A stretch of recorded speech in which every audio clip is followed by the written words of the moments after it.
A shy millionaire who had never touched a woman is shocked when his parents send a contracted woman to his room to give him a baby. Hi, my beautiful family. It's your Mr. Peter. I know some of you feel my introductions have become familiar, and I hear you, always with love. I never speak to fill time, I speak to fill your heart.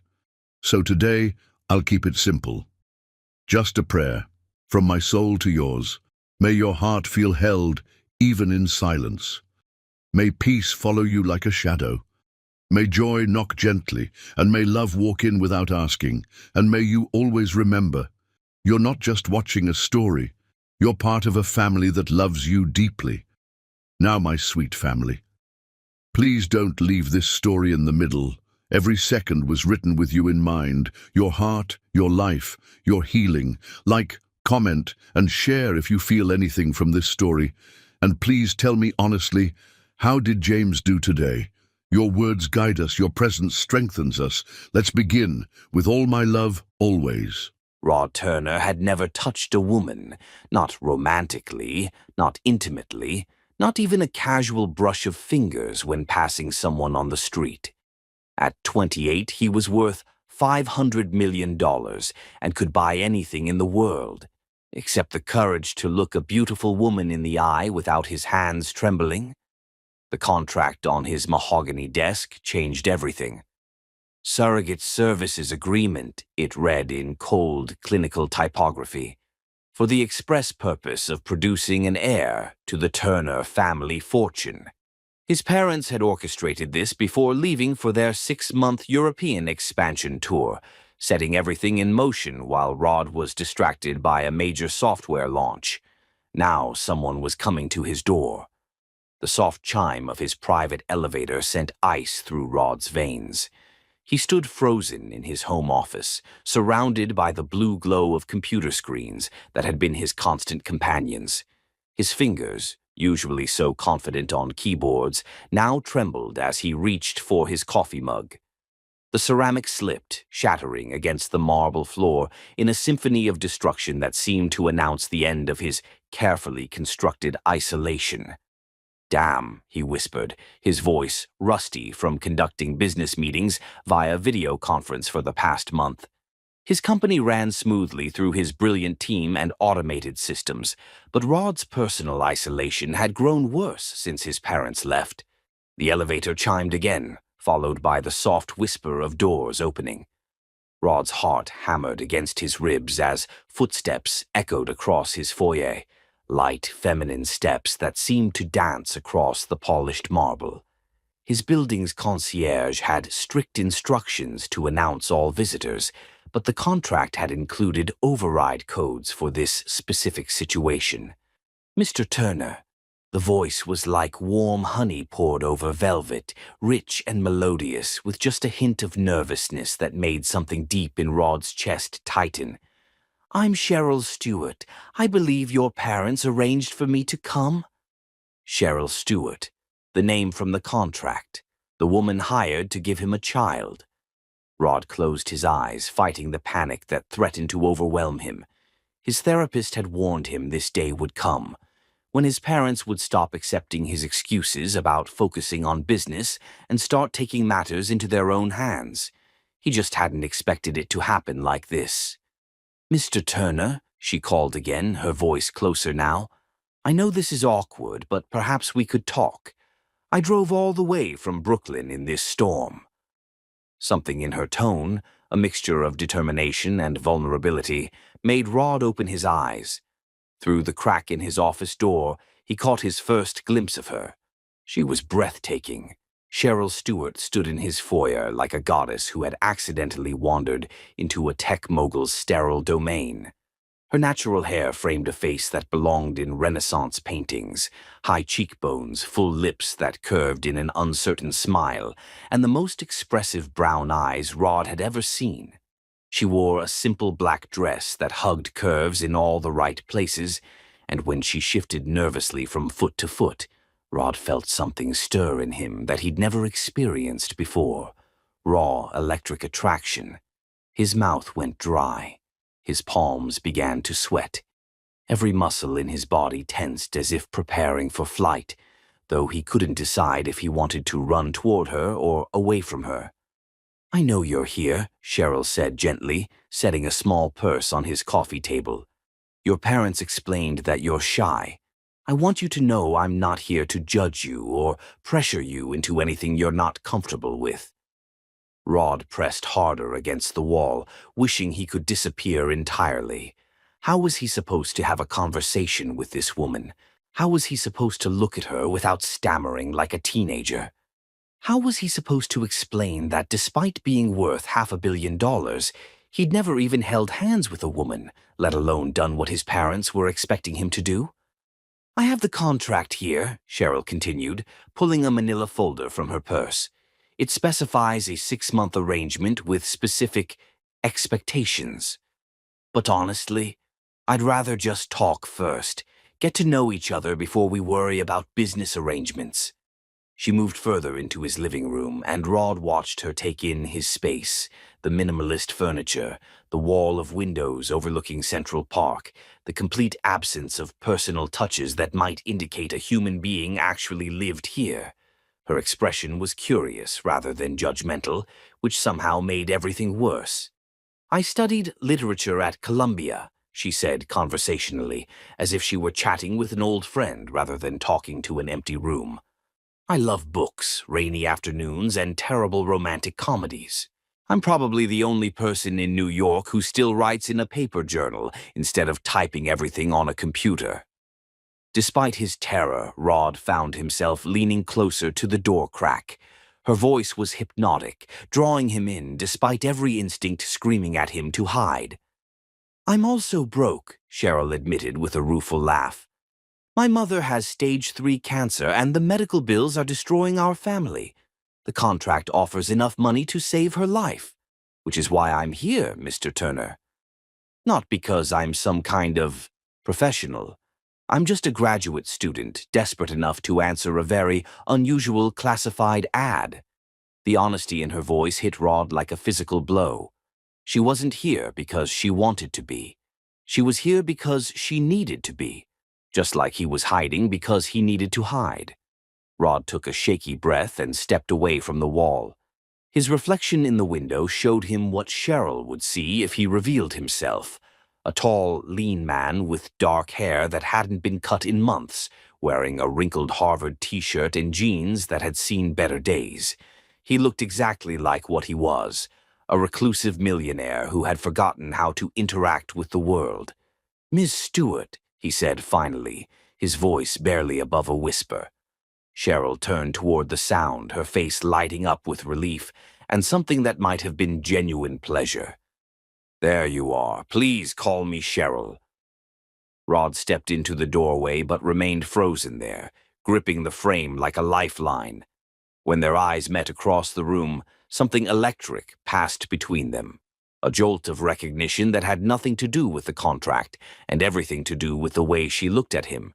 Not with pity or calculation, but with simple human warmth. "This is terrifying," Rod admitted, the words tumbling out before he could stop them. Cheryl smiled, and the expression transformed her entire face.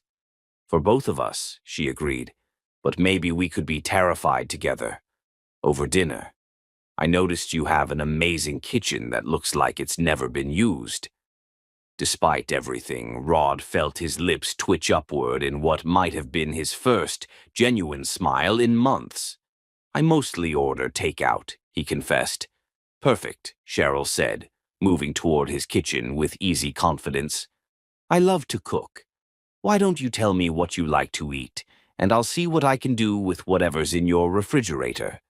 As Rod watched her open his pristine stainless steel refrigerator and begin pulling out ingredients he'd forgotten he owned, he realized his life had just changed forever. The woman in his kitchen wasn't just here to fulfill a contract. She was here to pull him back into the world of the living. Chapter 2. Breaking the Ice. Rod couldn't sleep. For 3 nights straight, he'd lain in his king-sized bed, staring at the ceiling, replaying every moment of dinner with Cheryl. The way she'd hummed while cooking, completely at ease in his sterile kitchen. How she'd drawn him into conversation with questions about his work, his interests, his dreams, as if he were a normal person worthy of genuine curiosity. But it was the moment she touched his hand that haunted him most. When he'd reached for the salt at the same time she did, their fingers had brushed for maybe 3 seconds. 3 seconds that had sent lightning through his entire nervous system, making him jerk back so violently he'd nearly knocked over his wine glass. Cheryl had apologized as if she'd done something wrong, but Rod had seen the flash of hurt in her beautiful brown eyes. Now it was Monday morning, and she was in his library. Rod stood outside the doorway like a teenager with his first crush, gathering the courage to enter his own house. Through the crack, he could see Cheryl curled up in his favorite reading chair, her legs tucked beneath her, completely absorbed in a worn copy of Jane Eyre. She'd changed from yesterday's dress into jeans and a soft cream sweater that made her skin glow, and her natural hair caught the morning sunlight streaming through the tall windows. She was the most beautiful thing he'd ever seen in his sterile, lonely world. "You can come in, you know," Cheryl said without looking up from her book, a smile playing at the corners of her mouth. "I don't bite." Rod's face burned with embarrassment at being caught staring. "I didn't want to disturb your reading," he mumbled, stepping hesitantly into the room that had been his private sanctuary for years. "You're not disturbing me," Cheryl assured him, finally glancing up. When their eyes met, Rod felt that same electric jolt from the previous evening. "I was just thinking how incredible your library is. Most people with collections like this treat them as decoration." "I've read them all," Rod admitted, moving closer despite his nervousness. "Some of them multiple times." Cheryl's face lit up with genuine delight. "Really? Even the Bronte sisters?" "Especially the Bronte sisters," Rod said, surprised by his own boldness. Emily was a genius, but Charlotte understood passion in a way that was revolutionary for her time. The words tumbled out before he could stop them, and Rod immediately regretted speaking. Cheryl was probably just being polite. Who wanted to hear a reclusive millionaire ramble about Victorian literature? But instead of looking bored, Cheryl set down her book and leaned forward with obvious interest. "What do you think about Rochester?" she asked. "Is he a romantic hero or just a manipulative older man taking advantage of Jane's inexperience?" For the next hour, they debated literature with an intensity that made Rod forget his shyness. Cheryl was brilliant, not just educated, but genuinely passionate about books and ideas. She challenged his interpretations, made him see familiar stories from new angles, and laughed at his dry observations in a way that made his chest feel warm and tight. "You should be teaching," Rod said when their conversation naturally paused. "You have insights that would inspire students." Cheryl's smile faltered slightly. "That's the plan, eventually, once I finish my dissertation and find a position. But right now—" She gestured vaguely, and Rod remembered why she was here. The medical bills, the 6-month contract his parents had arranged, the desperation that had brought her to answer their advertisement. "Your mother," Rod said gently. "How is she responding to treatment?" "Stage 3 breast cancer," Cheryl replied, her voice carefully controlled. "The treatment is experimental and expensive, but the doctors think there's a real chance of remission if we can afford to continue." The pain in her voice made Rod's chest ache. He wanted to fix this for her, to write a check that would solve all her problems. But he sensed that would only make her feel worse about their arrangement. "Tell me about her," he said instead. "What's she like?" Cheryl's face softened as she began describing her mother, a retired teacher who'd raised Cheryl alone, who still volunteered at literacy programs despite her illness, who worried more about her daughter's future than her own prognosis.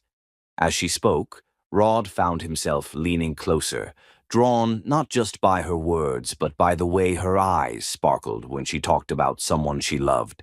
"She'd like you," Cheryl said suddenly. "She always said the best men are the ones who read books and actually think about what they mean." Rod's heart skipped several beats. "She knows about this arrangement." "God, no," Cheryl laughed, a sound like wind chimes that made Rod's stomach flutter. "She thinks I'm house-sitting for a wealthy family while they're traveling. If she knew the truth." Cheryl shook her head. "She raised me to believe in love, in waiting for the right person. This would break her heart." The admission hung between them, heavy with implications. Rod wanted to say something comforting, but he didn't trust his voice. Instead, he stood abruptly and moved to his piano in the corner of the library. "Do you play?" Cheryl asked, following him with her eyes. "A little," Rod said, which was a massive understatement. Music had been his escape even before computers, a way to express emotions he couldn't voice. His fingers found the keys automatically, beginning a piece he'd composed last year during a particularly lonely winter. The melody was melancholy but beautiful, filled with longing and unspoken dreams. As Rod played, he became lost in the music, forgetting Cheryl was watching, forgetting to be self-conscious about sharing something so personal. The notes flowed through him like confession, telling the story of a man who'd built walls so high he'd forgotten what it felt like to let someone in. When the last note faded, Rod remained frozen at the piano, afraid to look at Cheryl's reaction. What if she thought his music was pretentious? What if— "That was beautiful," Cheryl whispered, and Rod turned to find her standing just behind him, close enough that he could smell her perfume. Something warm and subtle that made his head spin. "Did you compose it?" Rod nodded, not trusting his voice. Cheryl was so close he could see the gold flecks in her brown eyes, could count her long lashes, could notice the way her lips parted slightly as she breathed.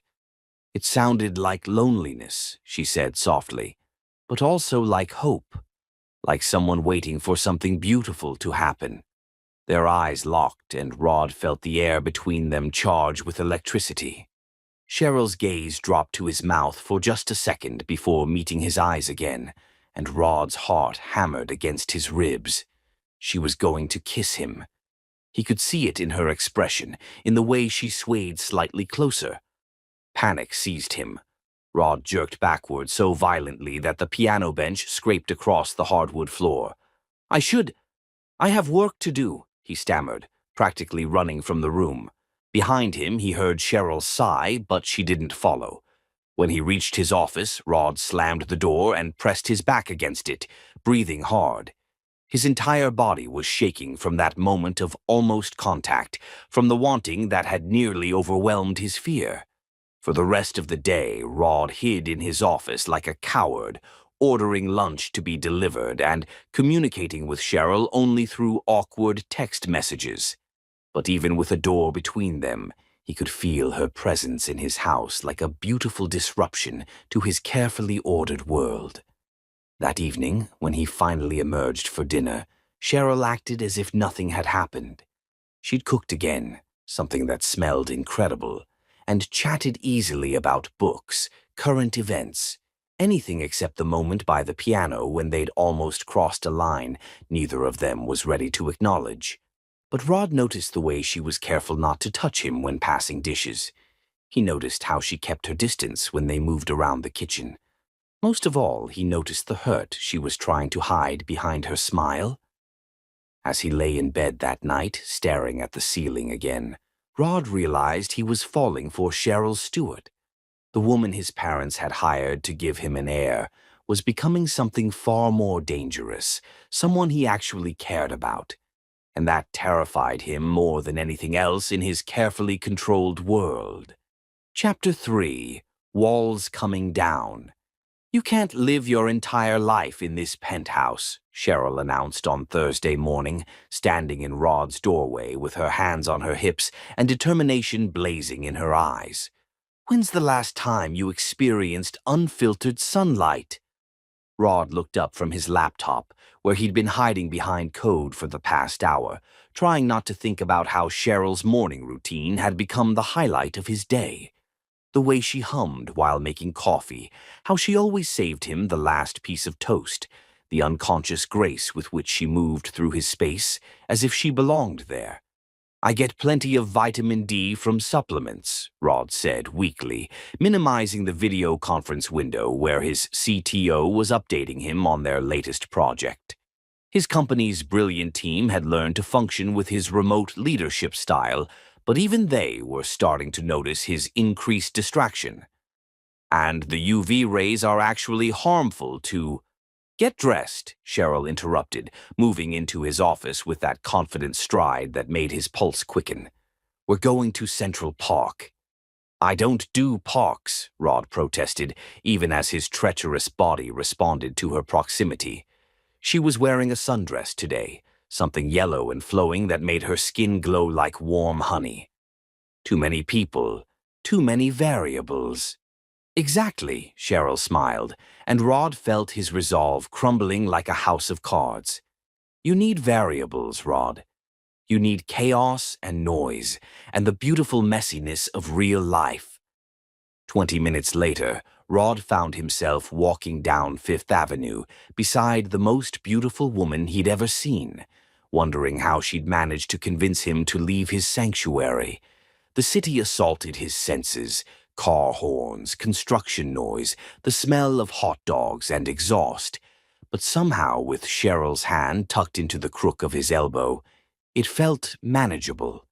"See," Cheryl said as they entered the park, "the world didn't end."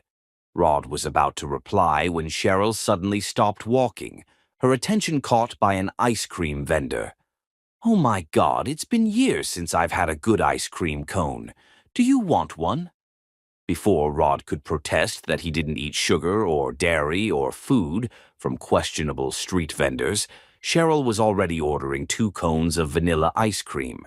She handed him one with such obvious pleasure that Rod found himself accepting it, despite his better judgment.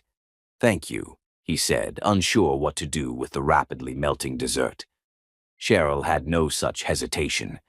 She took a long, slow lick of her ice cream, her pink tongue darting out to catch a drop that threatened to escape down the side of the cone. Rod watched, mesmerized, as she closed her eyes in apparent bliss. She sighed. "Perfect." Rod nearly dropped his cone. The sound she'd made was innocently sensual, but it sent heat rushing through his body like liquid fire. He tried to take a bite of his own ice cream, but his hands were shaking so badly he could barely hold it steady. "You okay?" Cheryl asked, noticing his distress.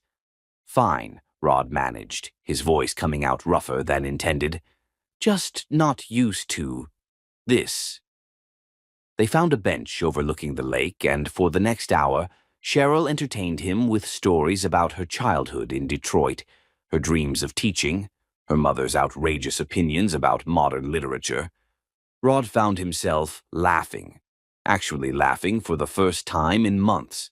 Cheryl's joy was infectious, pulling him out of his shell despite his determination to stay safely hidden. "You have a beautiful laugh," Cheryl said suddenly, her voice soft with something that might have been affection. "You should do it more often." Rod felt heat creep up his neck. "I don't have much to laugh about usually." "Maybe you just need the right company," Cheryl suggested, and when Rod looked at her, he found her watching him with an expression that made his heart stutter. Dark clouds had been gathering while they talked, and suddenly the sky opened up in a torrential downpour. Other park visitors scattered, running for shelter, but Rod and Cheryl were caught in the open with nowhere to go.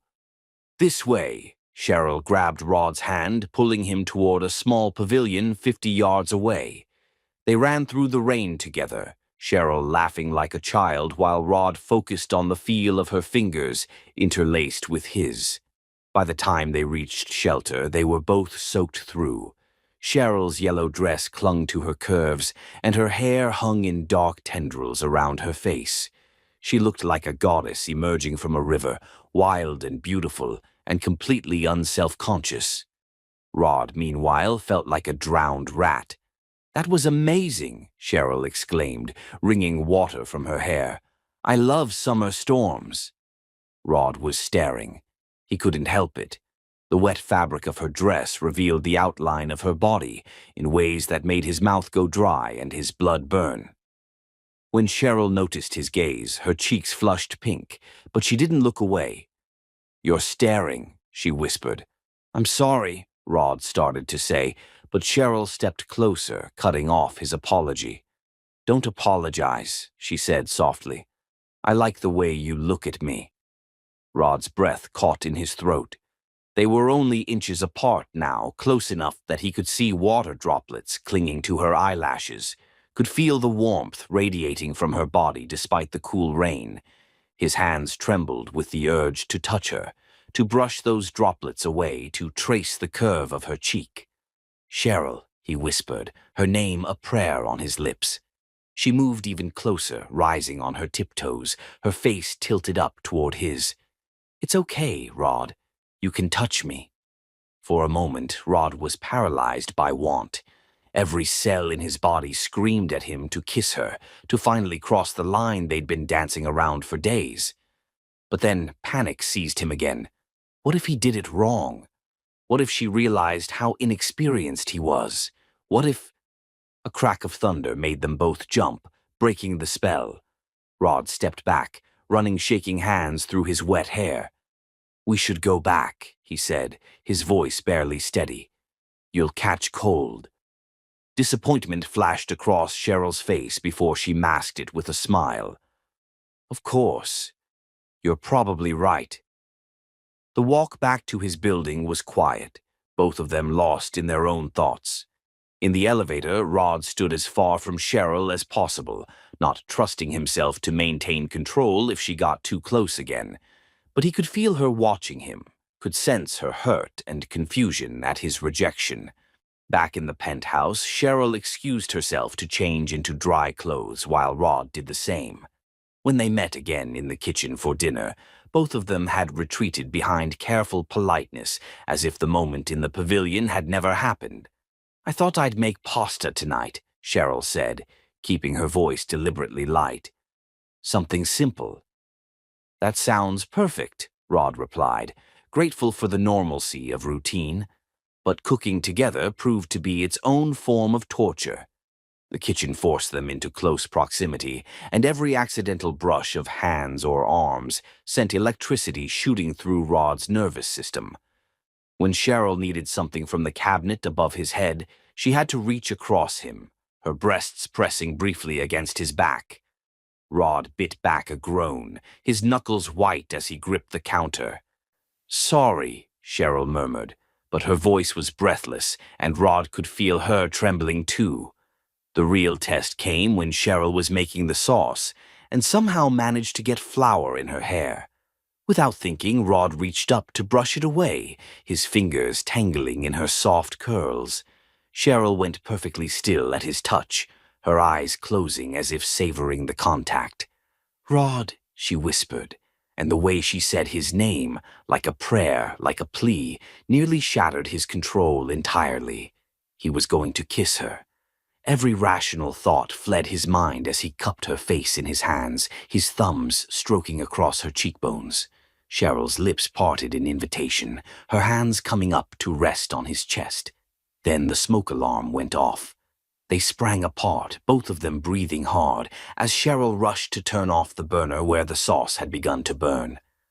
Rod stood frozen, watching her move around the kitchen with quick efficiency, his body still humming with unfulfilled desire. "Crisis averted," Cheryl said with forced cheerfulness, but Rod could see the hurt in her eyes. 2 almost kisses in one day, and he'd ruined both of them. That night, Rod lay in bed replaying every moment, every touch, every look that had passed between them. His body ached with want, but his mind was a battlefield of fear and longing. He was falling for Cheryl, had already fallen, if he was honest, but his terror of intimacy was stronger than his desire.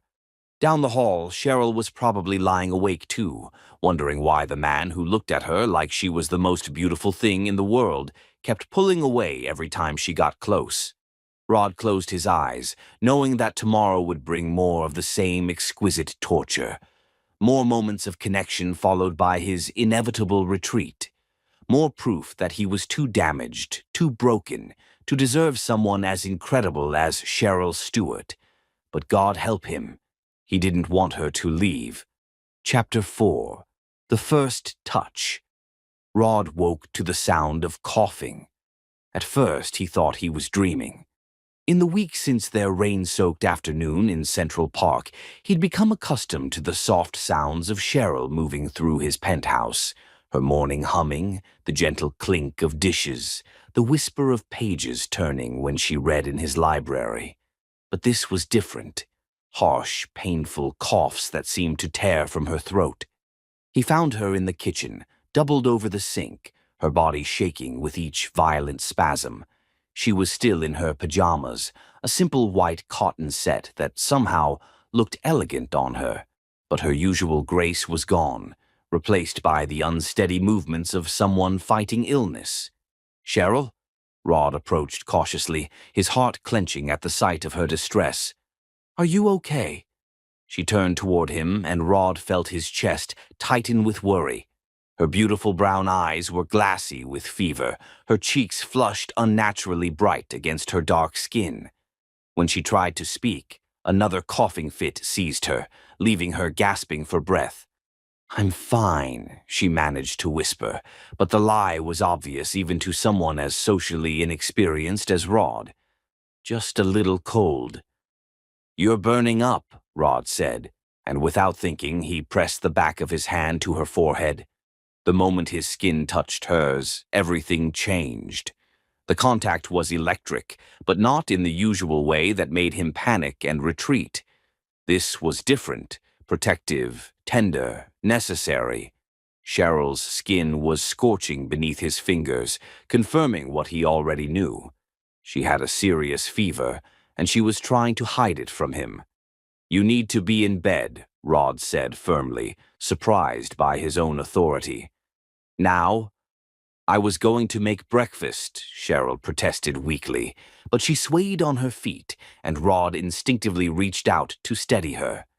His hands found her waist, and through the thin cotton of her pajamas, he could feel the heat radiating from her body. She felt so small, so fragile, and the fierce protectiveness that surged through him was unlike anything he'd ever experienced. "The only thing you're making is yourself sicker," Rod said, guiding her gently toward the guest bedroom where she'd been staying. "Come on." Cheryl didn't have the strength to argue. She leaned into Rod's support, her head falling against his shoulder as they walked slowly down the hall. The simple trust of the gesture, the way she allowed him to take care of her, made Rod's throat tight with emotion. In her bedroom, Rod helped her settle under the covers, his movements careful and reverent. When Cheryl immediately began shivering despite the fever, Rod pulled the blankets up to her chin, his fingers brushing her neck as he tucked the fabric around her. "I'll be right back," he promised, and for the first time since she'd arrived, leaving her side felt physically painful. Rod had never taken care of anyone in his life. His parents had always hired professionals when he was sick, maintaining their emotional distance even during his childhood illnesses. But now, faced with Cheryl's vulnerability, instincts he didn't know he possessed took over. He returned with a thermometer, a glass of water, and fever reducer from his meticulously stocked medicine cabinet. Cheryl's temperature was 102.3 degrees Fahrenheit, high enough to warrant serious concern. "We should call a doctor," Rod said, already reaching for his phone. "No." Cheryl grabbed his wrist with surprising strength, her fingers circling his arm like a brand. "Please, I can't afford emergency room bills, and it's just the flu. I'll be fine in a few days." The mention of money made Rod's chest ache. Here she was, sick and feverish, still worrying about medical expenses when he could afford the best care in the city without thinking twice. "Money isn't," he started to say, but Cheryl's eyes were already drifting closed, the fever pulling her under. For the next 3 days, Rod barely left her side. He worked from his laptop in the chair beside her bed, monitoring her breathing while he coded. The irony wasn't lost on him. He could manage a multi-million-dollar company remotely. But watching Cheryl sleep peacefully was the most important task he'd ever undertaken. He cooked simple soups, though his culinary skills were limited to following online recipes with obsessive precision. When Cheryl was awake enough to eat, he would sit beside her on the bed, gently spooning broth between her lips, his heart clenching every time she managed a grateful smile. "You don't have to do this," she whispered after he'd spent 20 minutes convincing her to eat half a bowl of chicken soup. "I want to," Rod replied, surprised by the vehemence in his voice. "I need to." The most intimate moment came on the second evening, when Cheryl's fever spiked dangerously high and she was too weak to protest his help. Rod ran a lukewarm bath, his hands shaking as he tested the water temperature again and again. When he returned to the bedroom, Cheryl was shivering despite the fever, her pajamas soaked with perspiration. "I need to get you cooled down," Rod said gently. "The bath will help." Cheryl nodded weakly, and Rod felt his face burn as he realized what he was offering to do. But this wasn't about desire or attraction. This was about saving the woman he was falling in love with. With infinite care, Rod helped Cheryl to the bathroom, supporting her weight when her legs threatened to give out. He turned away as she undressed, his hands clenched into fists at his sides, every instinct screaming at him that this was too intimate, too much. But when Cheryl made a soft sound of distress, Rod turned back without thinking. She was sitting in the tub, her knees drawn up to her chest, tears streaming down her face. "I'm sorry," she whispered. "I'm so weak. I can't even take care of myself." "You're not weak," Rod said fiercely, dropping to his knees beside the tub without a thought for his expensive clothes. "You're sick. There's a difference." Rod reached for a washcloth, his movements careful and reverent as he helped cool her fevered skin. This wasn't about the contract or the arrangement his parents had made. This was about the woman who had stumbled into his life and turned everything upside down. Every gentle stroke of the cloth was a confession he couldn't voice yet, every tender touch a promise he was afraid to make. "Thank you," Cheryl breathed, her eyes closed as Rod's ministrations began to ease her discomfort.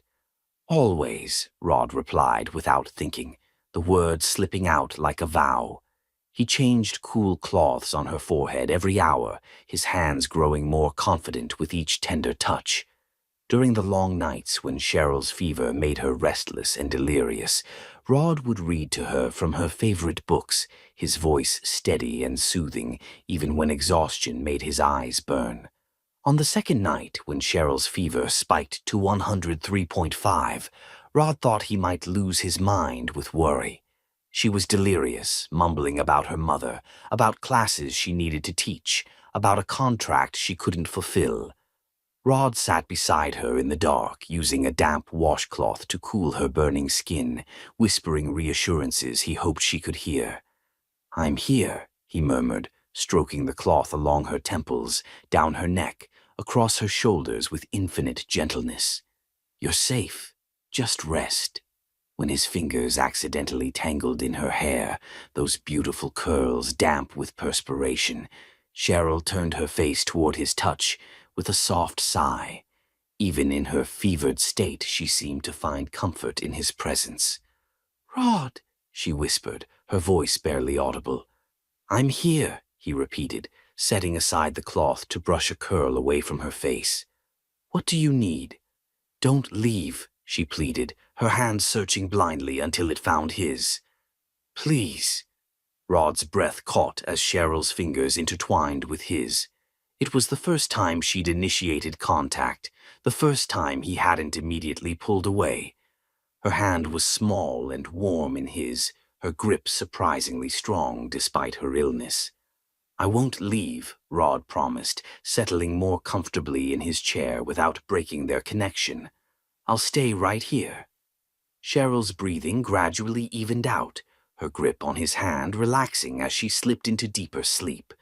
But Rod didn't let go. He sat there through the night, watching her face in the dim light filtering through the curtains, marveling at how natural it felt to hold her hand, to be needed by someone who mattered more to him than his own comfort. By the third morning, Cheryl's fever had broken. Rod woke. He'd finally dozed off in the chair around dawn, to find her watching him with clear, alert eyes. "You stayed," she said softly, her voice still hoarse but no longer fevered. "I promised I would," Rod replied, suddenly aware that they were still holding hands. He should let go. He should retreat to his usual safe distance, but Cheryl's thumb was tracing gentle circles across his knuckles, and the sensation was hypnotic. "Thank you," Cheryl whispered, "for taking care of me. I know this isn't what you signed up for." "Neither is this," Rod said quietly, lifting their joined hands to press a soft kiss to her knuckles. The gesture was tender, intimate, and completely spontaneous. Cheryl's eyes widened, her lips parting in surprise, but she didn't pull away. Instead, she shifted in the bed, making room beside her. "You must be exhausted," she said. "Lay down. Please." Rod hesitated. Sharing a bed, even innocently, felt like crossing a massive line.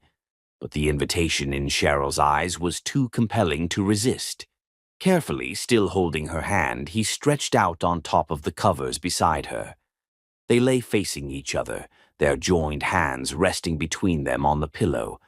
In the soft morning light, Cheryl looked ethereal, her fever-flushed cheeks returning to their normal warm brown, her hair spread across the white pillowcase like dark silk. "I was scared," Cheryl admitted quietly. "When the fever was really bad, I kept thinking about my mother, about what would happen to her if something happened to me." "Nothing's going to happen to you," Rod said fiercely, surprising himself with his vehemence. "I won't let it."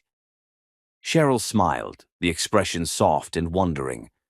"You're not what I expected, Rod Turner."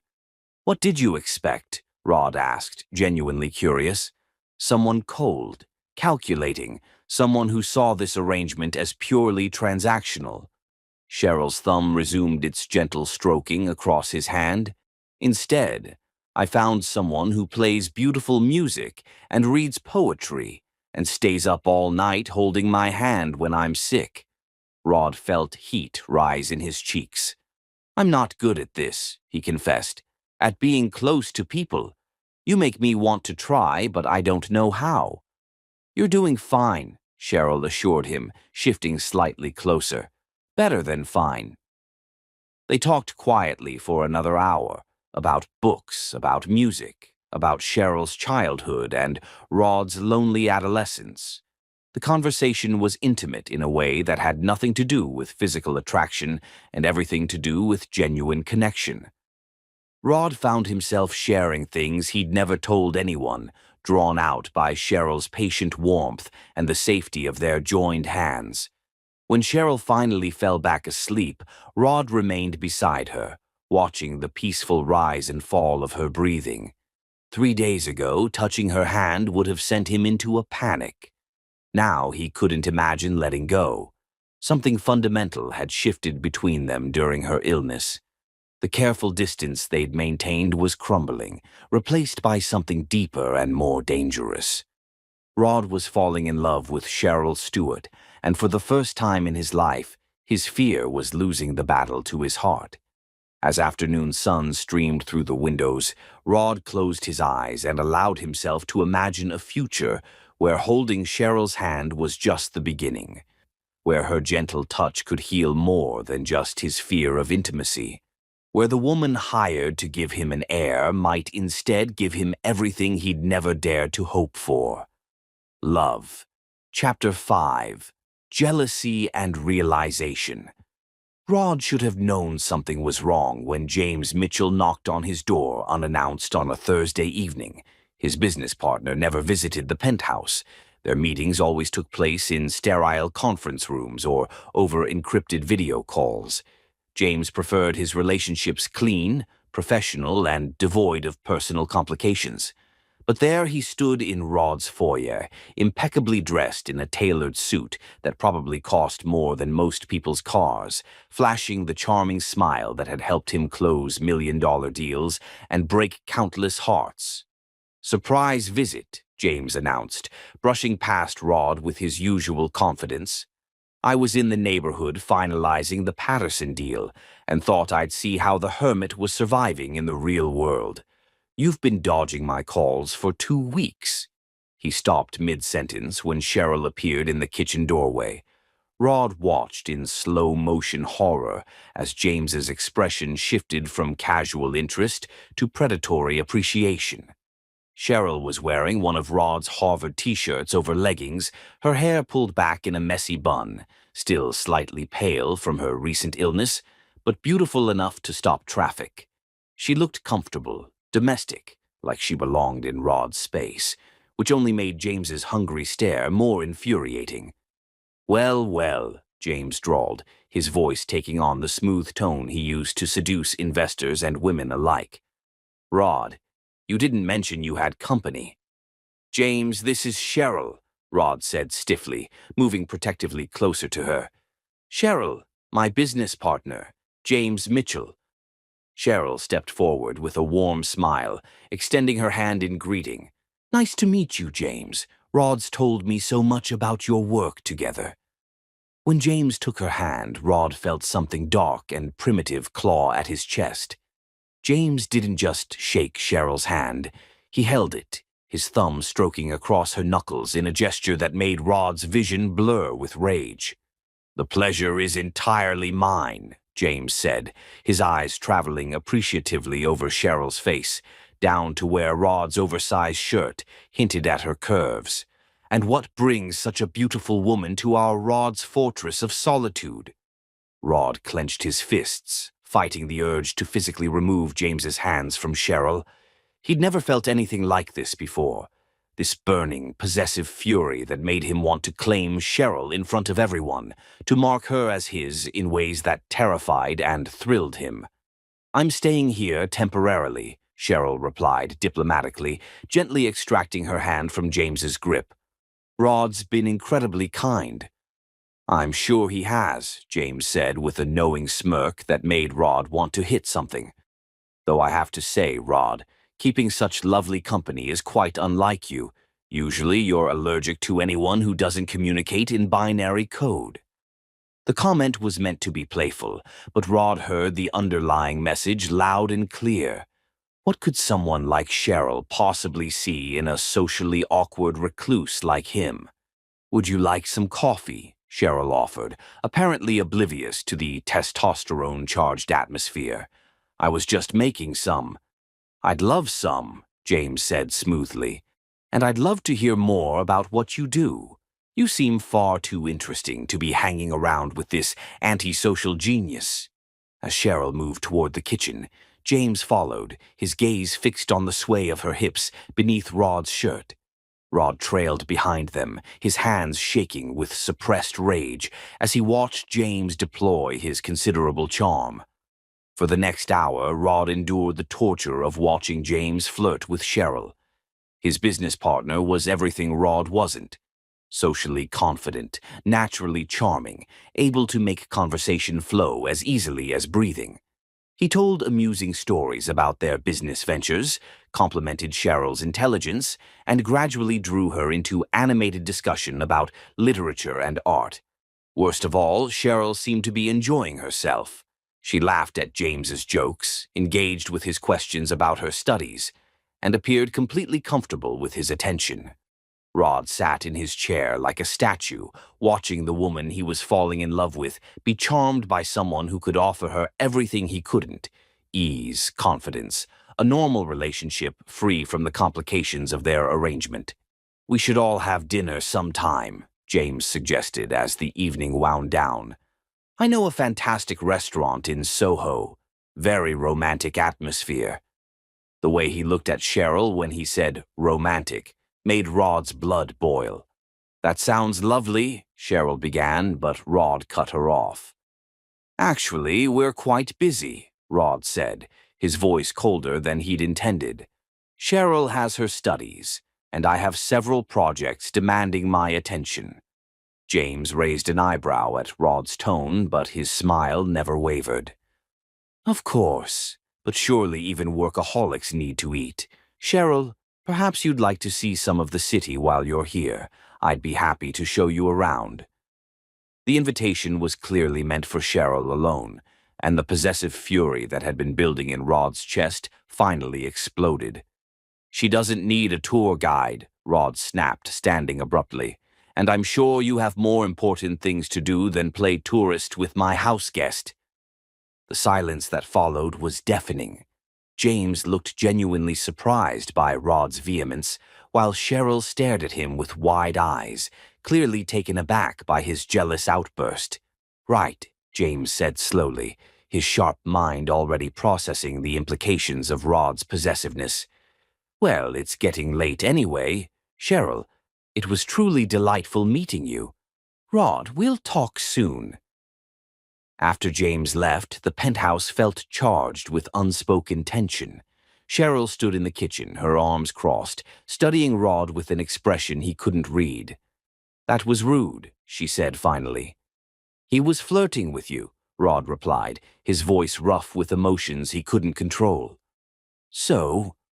Cheryl's eyebrows rose in challenge. "He was being friendly. There's a difference." "There's no difference with James," Rod said bitterly. "He collects beautiful women like some people collect art. You'd just be another conquest." "And what would I be to you, Rod?" Cheryl asked quietly, her question cutting straight to the heart of everything they'd been avoiding. Rod stared at her, his mouth opening and closing without sound. What was she to him? More than a contractual obligation, more than a house guest, more than anything he'd ever imagined wanting. But how could he explain that when he could barely understand it himself? "I don't know," he whispered finally, the honesty ripping from his throat like a confession. Cheryl's expression softened. "Then maybe you should figure it out." She turned to leave, but Rod called her name, desperation making him bold. "Don't go out with him," Rod said, his voice breaking. "Please," Cheryl paused in the doorway. "Why not?" "Because," Rod struggled for words that could express the chaos in his heart. "Because I can't stand the thought of him touching you. Because watching him look at you made me want to do violent things I've never even imagined. Because the idea of you laughing with him, smiling at him, letting him charm you makes me feel like I'm drowning." The words hung in the air between them, raw and honest and terrifying. Cheryl turned slowly to face him, her eyes wide with something that might have been wonder. "Rod," she breathed, and his name on her lips sounded like a prayer. "I know I have no right to ask," Rod continued, his voice gaining strength. "I know our arrangement doesn't give me any claim on you, but I'm asking anyway because the thought of losing you to someone like James is killing me." Cheryl crossed the room in 3 quick strides, her hands coming up to frame his face. Rod felt his breath catch at the touch, at the warmth in her eyes as she looked at him. "You're not losing me to anyone," she said softly. "And you have more right to ask than you know." "Cheryl," Rod whispered, his hands coming up to cover hers. "I wanted to make you jealous," she admitted, her cheeks flushing. "When James was flirting, part of me hoped it would push you to finally tell me how you feel." "How I feel," Rod echoed, his heart hammering against his ribs. "Like maybe this stopped being about a contract weeks ago," Cheryl said, rising on her tiptoes until their faces were inches apart. "Like maybe we're both falling for something real." Rod's control shattered. All the fear, all the careful distance he'd maintained, all the walls he'd built around his heart crumbled in the face of Cheryl's honest confession. Without thinking, without planning, without giving his terror time to intervene, Rod cupped her face in his hands and kissed her. The kiss was everything Rod had imagined, and nothing like he'd expected. Cheryl's lips were soft and warm beneath his, yielding and perfect as she melted against him.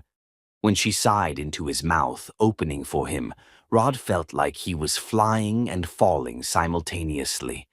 Months of suppressed desire poured into that kiss, every moment of wanting, every night of dreaming, every careful touch that had led them to this point. Rod's hands tangled in Cheryl's hair, and she pressed closer, her arms winding around his neck as if she never wanted to let him go. When they finally broke apart, both breathing hard, Rod pressed his forehead against hers. "I'm falling in love with you," he whispered, the words slipping out before he could stop them. "I think I've been falling since the moment you walked into my life." Cheryl's smile was radiant. "Good," she said, pulling him down for another kiss. "Because I'm already gone." Chapter 6. Learning to Love. The morning after their first kiss, Rod woke with his heart racing and his mind spinning with possibilities.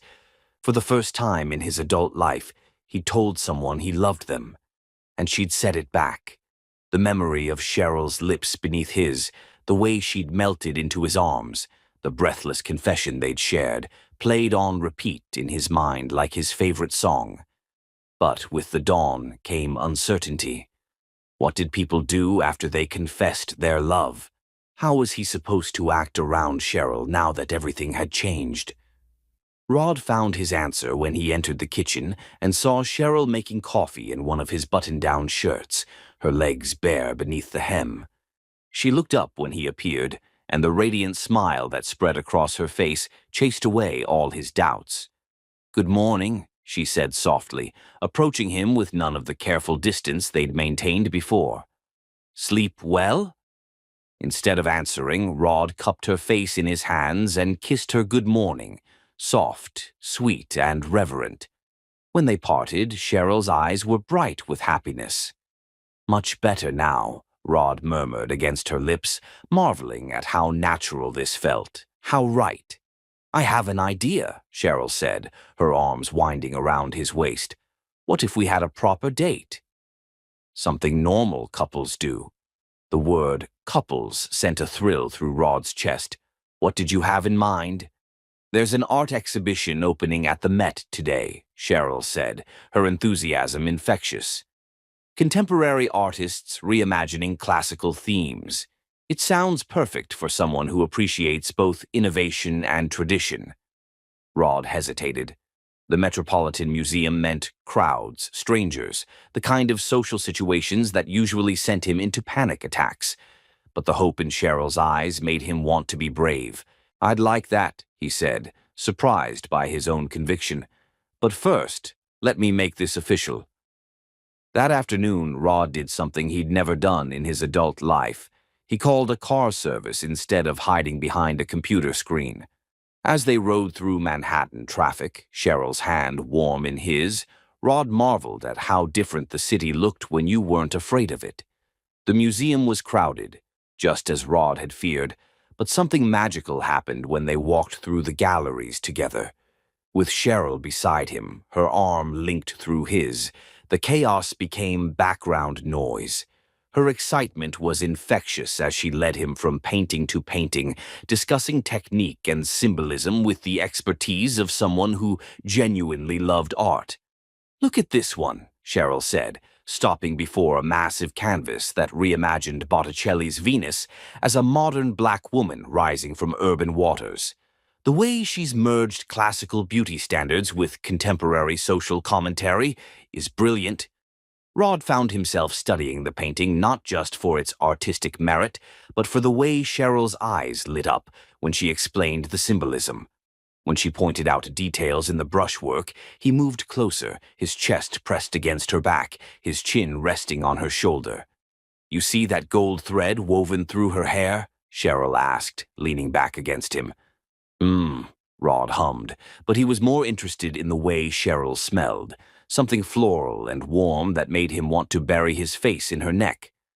When his breath brushed against her ear, he felt her shiver. "Rod," she whispered, his name a gentle warning. "Sorry," he murmured, but he didn't step away. Instead, his hands found her waist, holding her against him as they moved through the gallery, like dancers following unheard music. By the time they'd seen the entire exhibition, Rod was drunk on Cheryl's proximity. The way she'd lean into him when she got excited about a piece, how she'd unconsciously place her hand on his chest when making a point, the soft gasps she'd make when he'd whisper observations in her ear. Every moment was building tension that had nothing to do with fear and everything to do with desire. "That was incredible," Cheryl said as they stepped outside into the golden light of late afternoon.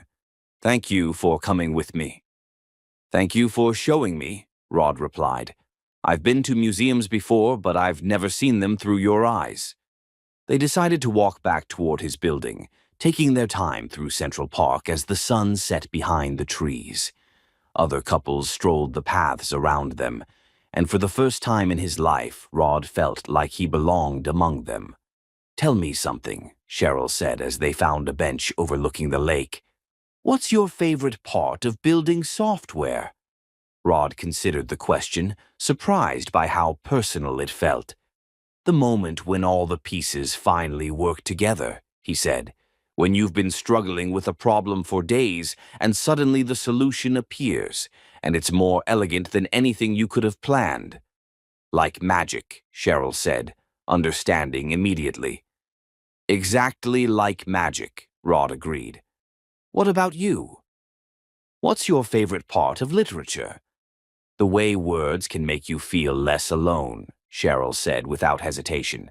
"When you read something that captures exactly what you've been feeling but couldn't express, and you realize someone else has been there too."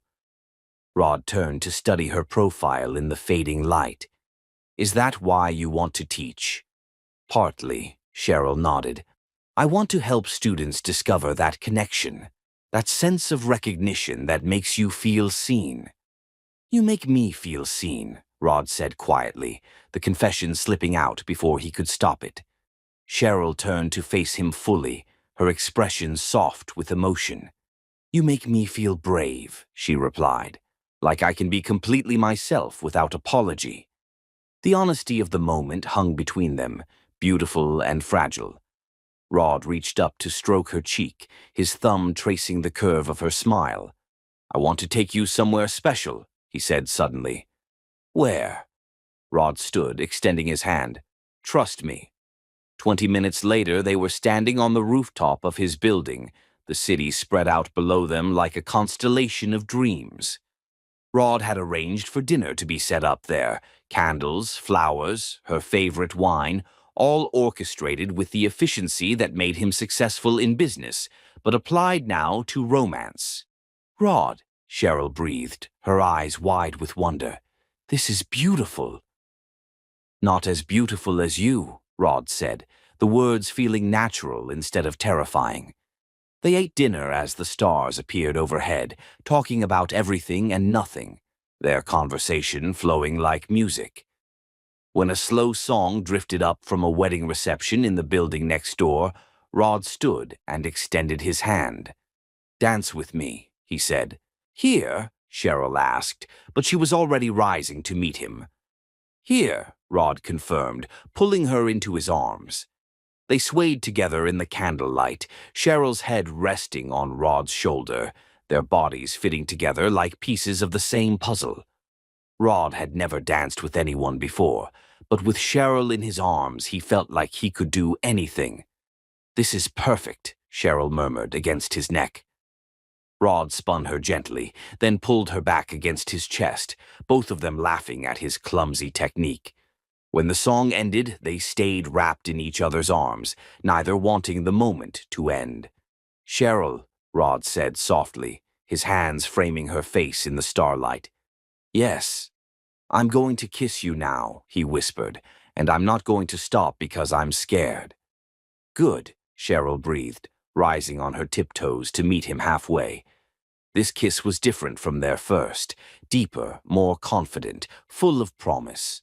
Rod poured all his newfound courage into it, showing Cheryl with his lips and hands how much she meant to him. When she sighed into his mouth, he felt like he could conquer the world. "I love you," Rod whispered against her lips. I love you too, Cheryl replied, her words making his heart soar. As they held each other under the stars, Rod realized that for the first time in his life, he wasn't afraid of tomorrow. With Cheryl in his arms, the future looked bright with possibilities he'd never dared to imagine. He was learning to love, and it was the most beautiful education of his life. Chapter 7. Making Love. Rod spent the entire day planning for perfection, but by evening his hands were shaking so badly he could barely light the candles. It had been 3 weeks since their first kiss, 3 weeks of growing closer in every way, except the one that terrified him most. They'd shared countless kisses, tender touches, whispered confessions in the dark, but they hadn't crossed the final line, the one that would make their connection complete. Tonight felt different. Tonight, Rod was determined to show Cheryl how completely he loved her, even if his inexperience made him uncertain.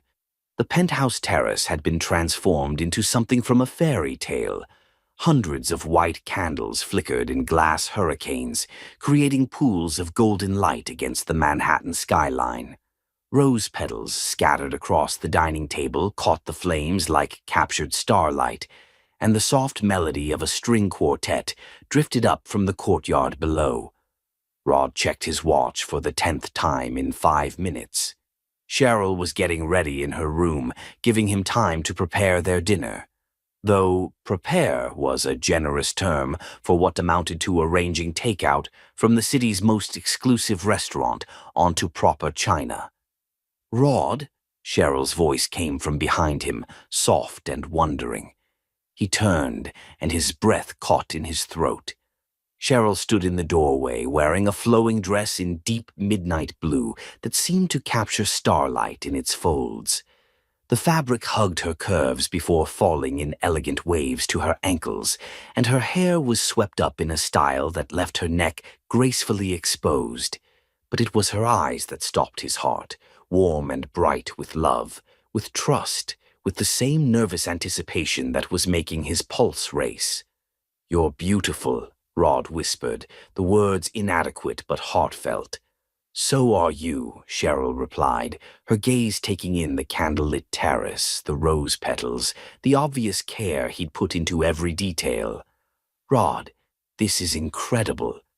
She moved toward him like a goddess walking through a dream, and when she reached him, Rod took her hands in his, marveling at how natural the gesture had become.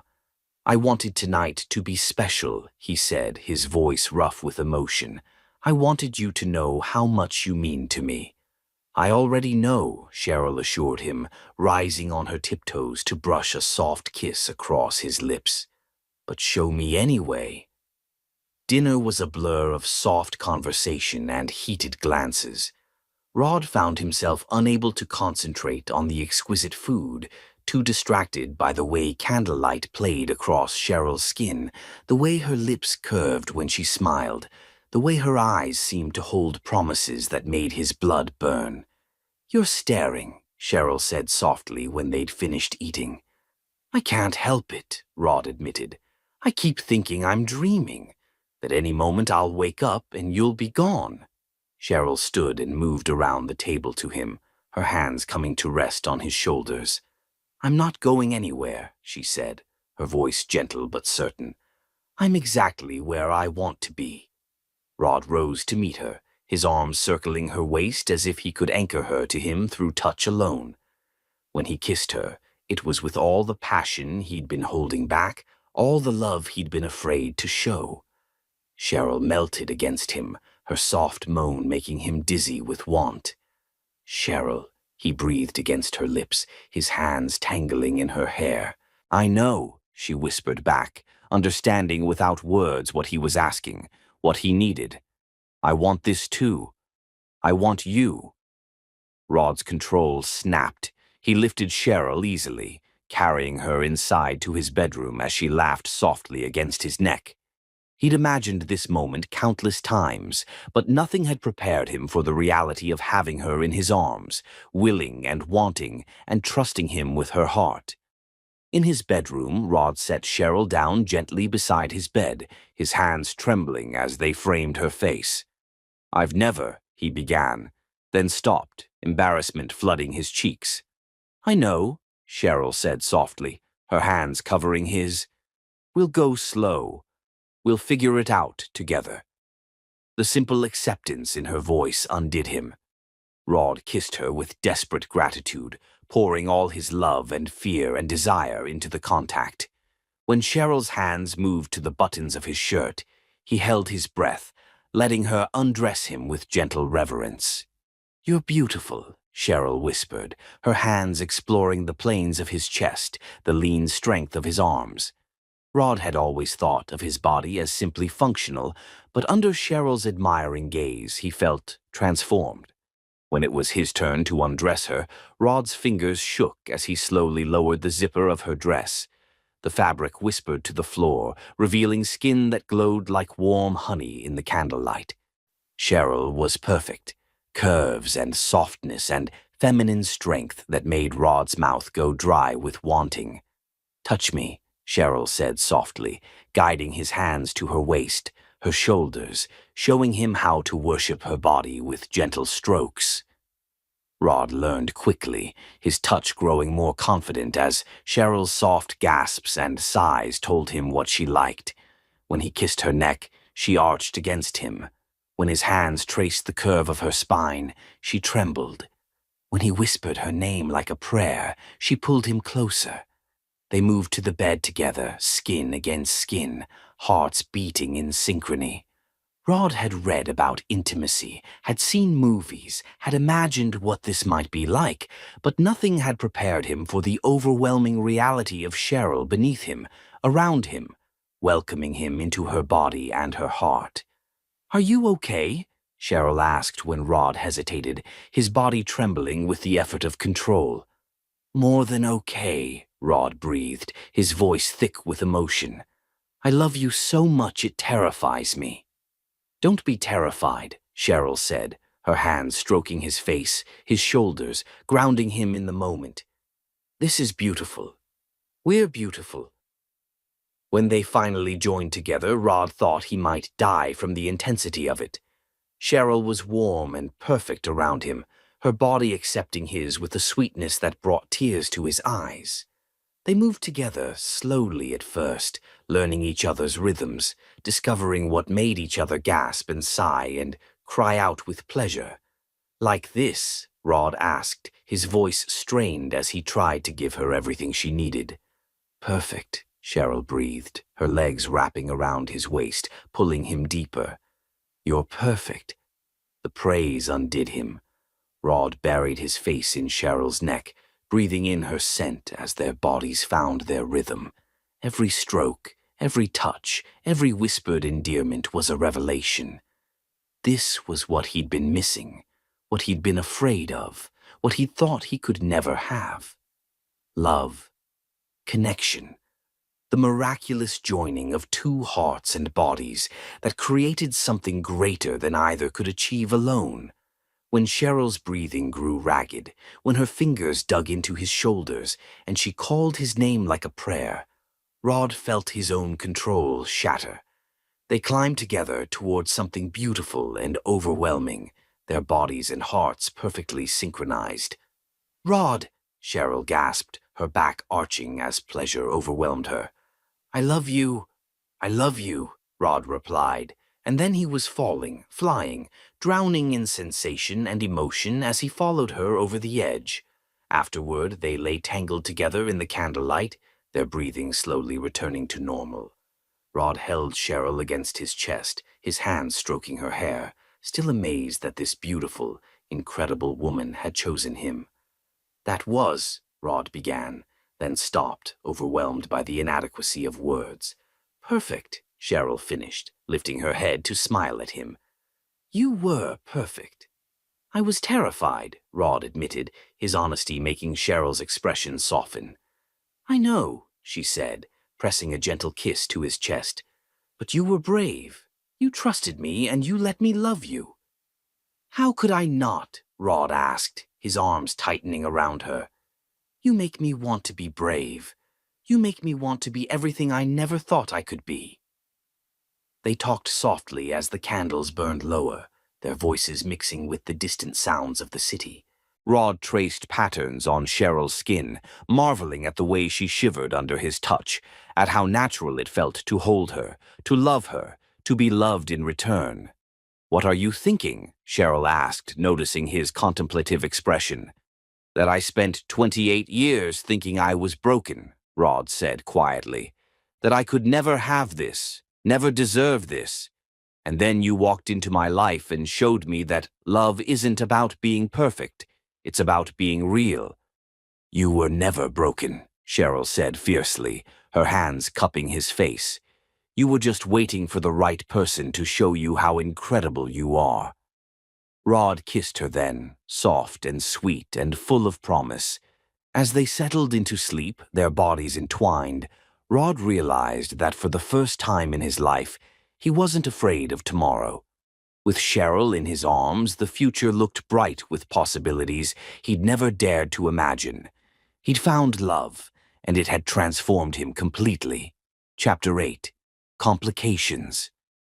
Rod woke to the sensation of Cheryl's lips pressed against his neck, her warm breath sending shivers down his spine as she traced lazy patterns across his chest. 3 days had passed since they'd first made love, and Rod was discovering that physical intimacy was intoxicating. Every touch, every kiss, every soft sigh Cheryl made when he held her close made him crave more.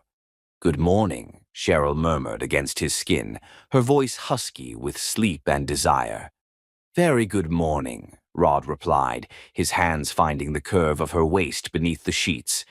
They'd barely left his bedroom in the past 72 hours, surviving on room service and each other, lost in a haze of discovery and passion. Cheryl lifted her head to look at him, her hair falling in soft waves around her face, her lips swollen from his kisses. Rod reached up to brush a curl away from her cheek, marveling at how natural this felt, waking up with the woman he loved, no barriers between them, nothing but honesty and desire. "I was thinking," Cheryl said, pressing a kiss to his palm, "maybe we could actually leave this room today. See some sunlight. Remember what the outside world looks like." "Why would we want to do that?" Rod asked, pulling her closer until she was sprawled across his chest. "I like our world just fine." Cheryl laughed, the sound making Rod's heart flutter. "Because I need a shower that doesn't involve you distracting me every 5 minutes." "I don't distract you," Rod protested, his hands sliding down to grip her hips. "I enhance your bathing experience." "Is that what you call it?" Cheryl's eyebrows rose in amusement, but her voice caught when Rod's thumbs traced circles on her skin.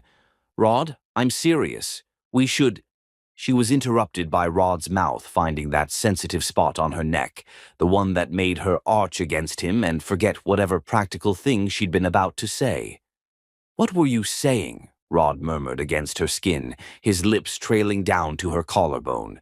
"I was saying, oh God, Rod." Cheryl's protest dissolved into a soft moan as his hands roamed her body with growing confidence. "We can't spend forever in bed." "Watch me," Rod said, rolling them over so Cheryl was beneath him, her hair spread across the pillow like dark silk. "I have years of lost time to make up for." Their morning loving was slow and tender, a celebration of the intimacy they'd discovered together. Rod worshipped every inch of Cheryl's body as if it were the first time, his touch reverent and passionate. When they finally made it to the shower an hour later, Rod kept his promise to enhance the experience, his soapy hands exploring every curve until Cheryl was gasping his name against the marble wall. The sound of the private elevator chiming cut through their post-shower bliss like a knife. Both of them froze, their eyes wide with sudden panic. "Are you expecting someone?" Cheryl whispered, clutching a towel around herself. Rod shook his head, his mind racing. Nobody had access to his penthouse except his parents, and they weren't supposed to be back from Europe for another 3 months. Unless... Roderick. His mother's cultured voice echoed through the penthouse, followed by the sharp click of expensive heels on marble. "We're home early. Where are you, darling?" "Shit," Rod breathed, panic coursing through his veins. His parents couldn't find Cheryl in his bed, not like this, not when they were both naked and thoroughly disheveled from hours of lovemaking. "Get dressed," he whispered urgently to Cheryl, who was already scrambling for her clothes. "I'll go distract them." Rod pulled on jeans and a t-shirt with shaking hands, running his fingers through his hair in a futile attempt to look like he hadn't spent the morning worshipping every inch of Cheryl's body. He stepped into the hallway just as his parents rounded the corner, their expressions shifting from pleasant surprise to careful assessment. Margaret Turner was exactly what Central Casting would order for the role of wealthy matriarch. Silver hair pulled into a perfect chignon, designer clothes that cost more than most people's cars, and the kind of poise that came from generations of inherited privilege. His father, Richard, stood beside her in an impeccably tailored suit, his shrewd businessman's eyes already cataloging details. "Mother, father," Rod said, trying to keep his voice steady. "You're back early." "The Brussels conference ended sooner than expected," Richard replied, his gaze sharp as it took in Rod's appearance. "We weren't supposed to return for another 3 months, but we heard some interesting reports about your situation." Rod's heart hammered against his ribs. Had they been monitoring him?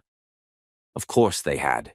"I've been working on a new project," Rod said, which wasn't technically a lie. Learning to love Cheryl was definitely a project, just not the kind his parents would appreciate. "How wonderful," Margaret smiled, but there was something calculating in her expression. "And how is our arrangement progressing?" "I trust Ms. Stewart is proving satisfactory." The clinical way she referred to Cheryl made Rod's stomach turn. "She's fine. Everything is fine." "Excellent," Richard said, clapping Rod on the shoulder with false bonhomie. "We were hoping to meet with her this morning, actually. Discuss the terms of the contract. Make sure everyone's expectations are aligned." Rod's blood ran cold. "That's not necessary. We're handling everything ourselves." "Nonsense," Margaret waved away his objection. "This is far too important to leave to chance. Where is she?" Before Rod could answer, Cheryl appeared in the hallway, fully dressed but with her hair still slightly mussed and her lips bearing the telltale signs of Rod's kisses. She moved toward them with her usual grace, but Rod could see the tension in her shoulders, the careful way she held herself. "Mr. and Mrs. Turner," Cheryl said politely, extending her hand. "I'm Cheryl Stewart. It's lovely to meet you." Margaret's smile was arctic as she shook Cheryl's hand. "Indeed. How has your stay been, my dear?" "Wonderful," Cheryl replied, her voice steady despite the obvious awkwardness. "Rod has been very kind." "I'm sure he has," Richard said, his tone suggesting hidden meanings that made Rod want to step protectively in front of Cheryl. "Perhaps we could all sit down and discuss the arrangement," Margaret suggested, her words cutting through the air like a knife. "I'm sure you both understand that this is ultimately a business transaction. It's important to maintain proper boundaries." Rod felt his world tilt sideways. Business transaction, proper boundaries. As if the past month hadn't happened. As if the love he'd found with Cheryl was nothing more than a contract to be managed. "The original terms were quite specific," Richard added, pulling out a leather portfolio. 6 months with clear expectations about emotional involvement. We're concerned that those boundaries may have become blurred. "I think we're doing just fine without interference," Rod said, his voice harder than he'd intended. "Interference?" Richard's eyebrows rose. "Son, we're trying to protect you. Women like Ms. Stewart are very good at making men believe in fantasies that don't exist." "What's that supposed to mean?" Rod demanded, his hands clenching into fists. "It means," Margaret said with cruel precision, "that some people are very skilled at confusing gratitude with affection, physical attraction with emotional connection. You're paying Miss Stewart a considerable sum of money, Roderick. It would be naive to assume her feelings are entirely genuine. Cheryl had gone very still beside him, her face carefully blank in the way that meant she was hiding deep hurt. Rod saw her hands trembling slightly, saw the way she seemed to shrink into herself with each cutting word. Furthermore, Richard continued relentlessly, we've spoken with several relationship experts who confirm that men with your particular background are especially vulnerable to manipulation by experienced women. Experienced? Rod's voice was dangerous now. What exactly are you implying about Cheryl? We're not implying anything, Margaret said smoothly.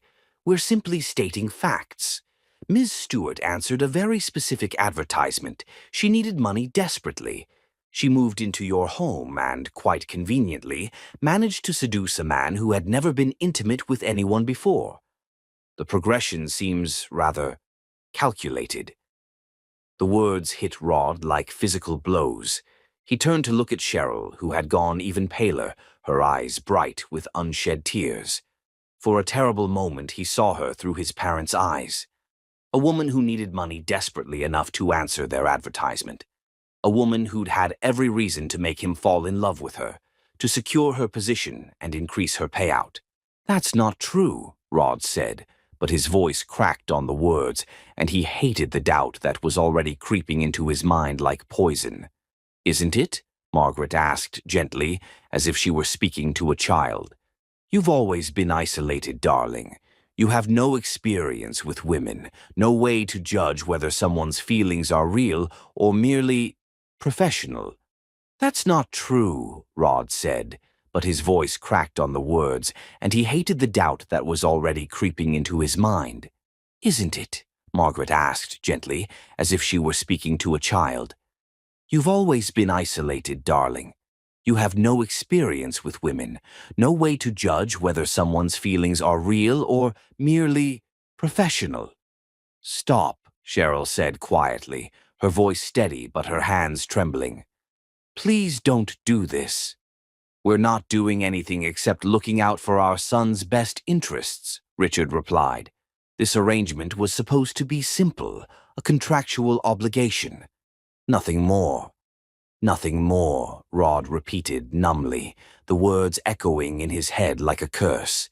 He looked at Cheryl, really looked at her, and for a terrible moment he saw her through his parents' eyes, a woman who needed money desperately enough to answer their advertisement, a woman who'd had every reason to make him fall in love with her, to secure her position and increase her payout.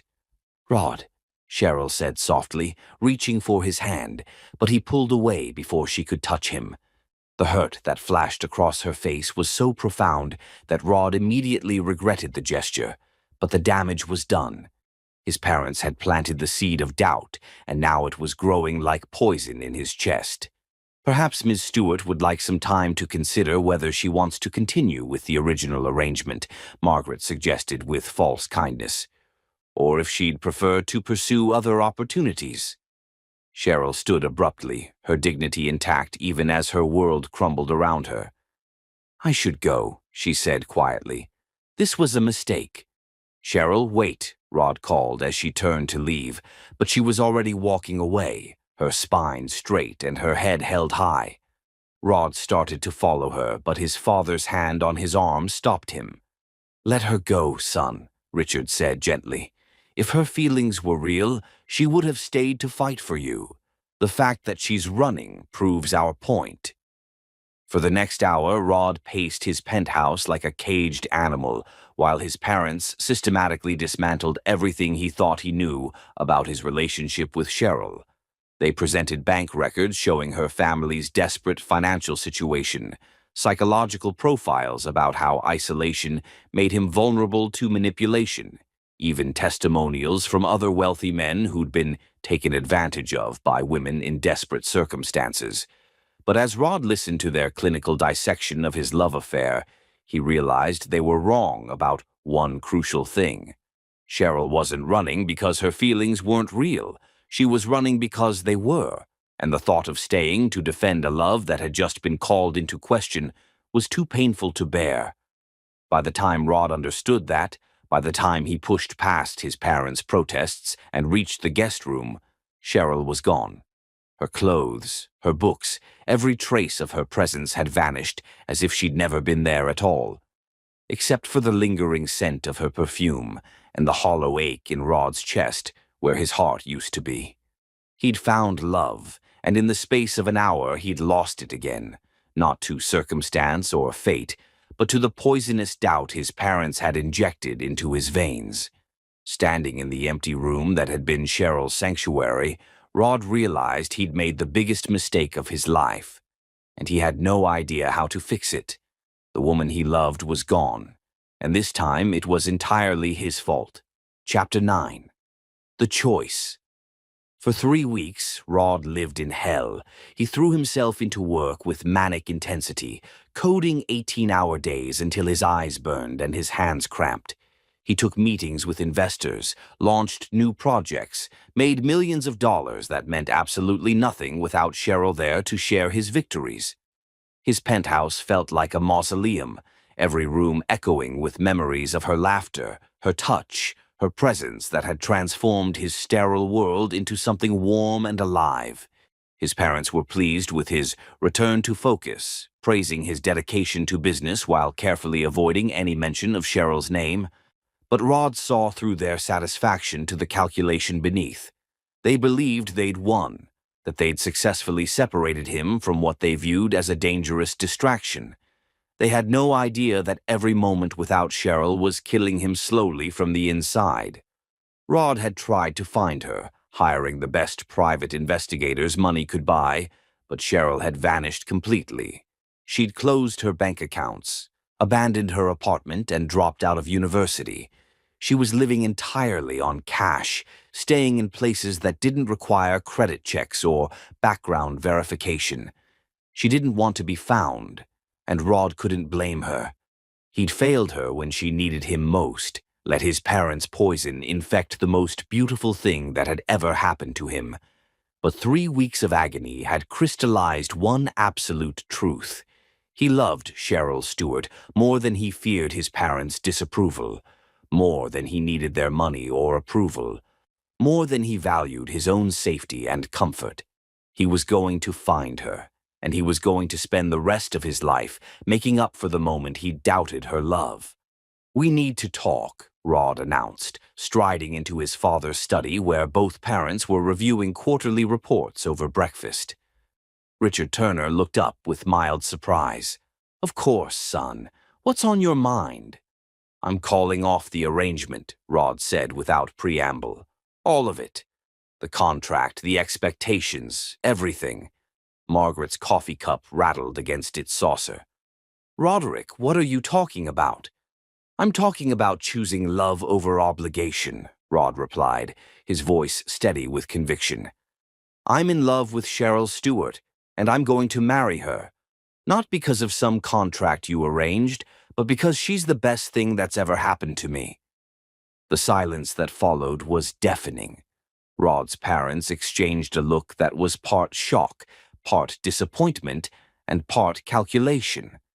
"Son," Richard said carefully, "you're being emotional. Miss Stewart played her role very well, but—" "She didn't play anything," Rod cut him off. "She loved me, really loved me, and I was too much of a coward to defend that love when you attacked it." "This is exactly what we were afraid of," Margaret said, rising from her chair with regal indignation. "You've confused a business transaction with a romance novel." "No," Rod said firmly. "You've confused manipulation with protection. You've spent my entire life trying to control every aspect of my existence, and I'm done." Rod moved to his father's safe, inputting the combination he'd memorized years ago during a moment of teenage rebellion. Inside, beneath documents and jewelry, was the original contract his parents had commissioned. "This is what I think of your arrangement," Rod said, tearing the contract into pieces that scattered across the Persian rug like snow. "You can't be serious," Richard said, his businessman's composure finally cracking. You're worth $500 million. You could have any woman in the world. Why are you throwing your life away for someone who... Someone who what? Rod demanded. Someone who made me laugh for the first time in years. Someone who taught me that vulnerability is strength, not weakness. Someone who saw past my money and my anxiety to the man underneath. Someone who disappeared the moment things got complicated, Margaret pointed out cruelly. The words hit their mark, and Rod felt doubt flicker through his chest before he pushed it away.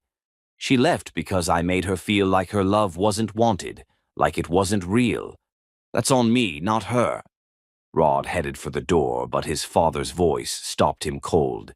There's something you should know, Richard said quietly, about the contract, about why we really brought Miss Stewart here. Rod turned slowly, dread pooling in his stomach at his father's tone. The arrangement was never meant to be permanent, Richard continued. We've been working with our legal team to ensure that any entanglements could be cleanly severed when necessary. What does that mean? Rod asked, though he wasn't sure he wanted to know. Margaret pulled a manila folder from her briefcase, her expression carefully neutral. It means we've already filed paperwork to have the contract declared null and void. We're prepared to argue that you were mentally compromised when you formed an emotional attachment to Miss Stewart. Mentally compromised? Rod's voice was dangerously quiet. Your social anxiety, your isolation, your inexperience with women, Richard explained as if he were discussing the weather. All documented by years of therapy records. Any competent lawyer could argue that you were taken advantage of by someone who knew exactly how to exploit your vulnerabilities. The betrayal hit Rod like a physical blow. You're trying to destroy her. We're trying to protect you, Margaret insisted, and our family's legacy. Do you have any idea what the media would do with this story? The headlines alone? I don't give a damn about headlines, Rod said, his voice shaking with rage. And I won't let you destroy the woman I love to protect your precious reputation. It's too late, Richard said with cold finality. The paperwork is already filed. Miss Stewart has been served with notice that any claims against our family or attempts to contact you will result in legal action. Rod felt the room spin around him. You had her served. She's been neutralized as a threat, Margaret said matter-of-factly. She can't come after you for money or emotional damages. She can't publish her story or embarrass our family. She's been made to understand that any future contact will have serious consequences. You monsters, Rod breathed, backing toward the door. You absolute monsters. He ran from the room, from the house, from the suffocating weight of his family's expectations. In his car, speeding through Manhattan traffic with no destination in mind, Rod's phone buzzed with a text from an unknown number. She's in Millbrook, Miller's Diner on Route 44. She's been working there since she left. She's been asking for you. A friend. Rod's hands shook as he read the message. Someone, maybe one of the investigators he'd hired, had found her. Cheryl was less than 2 hours away, and if his parents were right about the legal papers, she probably thought he'd orchestrated the whole thing. By the time Rod reached the small town of Millbrook, evening shadows were lengthening across the rural landscape.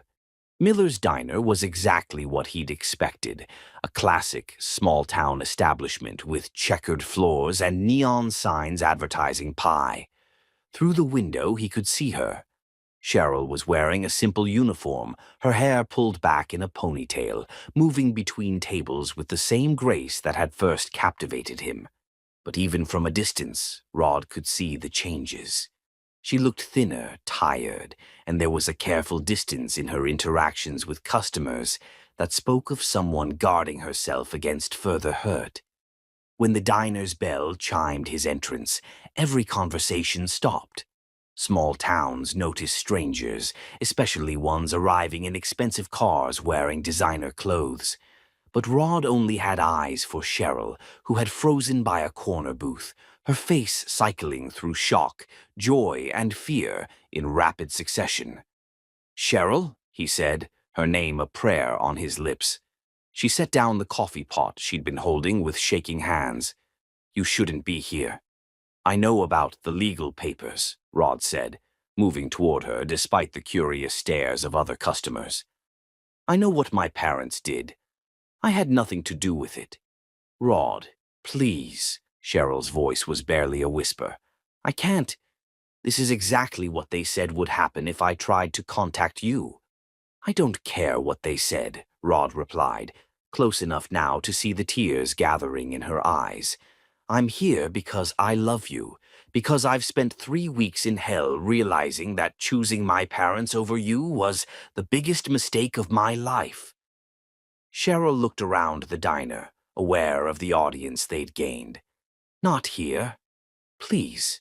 Rod followed her outside into the parking lot, where autumn air carried the scent of burning leaves and approaching winter. Under the pale light of a street lamp, Cheryl looked fragile and beautiful, and heartbreakingly sad. "I tried to call you," she said quietly. "After I left, I wanted to explain, to fight for us. But your parents' lawyers made it very clear that any contact would result in legal action against me and my mother." "My mother?" Rod said suddenly, realizing what he'd missed. "How is she?" "The treatments." "She's fine," Cheryl said quickly. "The hospital has a charity program that covered most of the costs. She doesn't need your money." The way she said "your money" like it was something dirty made Rod's chest ache. "Cheryl, I never wanted you for an heir. I wanted you because you made me feel alive." "I know," she whispered, "but wanting isn't enough, is it? Your parents will never accept me. They'll always see me as the woman who answered their advertisement." "Then we'll build a life without them," Rod said desperately. "We'll go somewhere they can't touch us." Cheryl's smile was heartbreaking. "Rod, there's something you need to know. Something that changes everything." She took a shaky breath, her hands moving to rest on her stomach in a gesture that made Rod's heart stop. "I'm pregnant." The words hung in the cold air between them like a miracle and a curse simultaneously. Rod stared at her, his mind reeling with the implications. "Pregnant," he repeated numbly.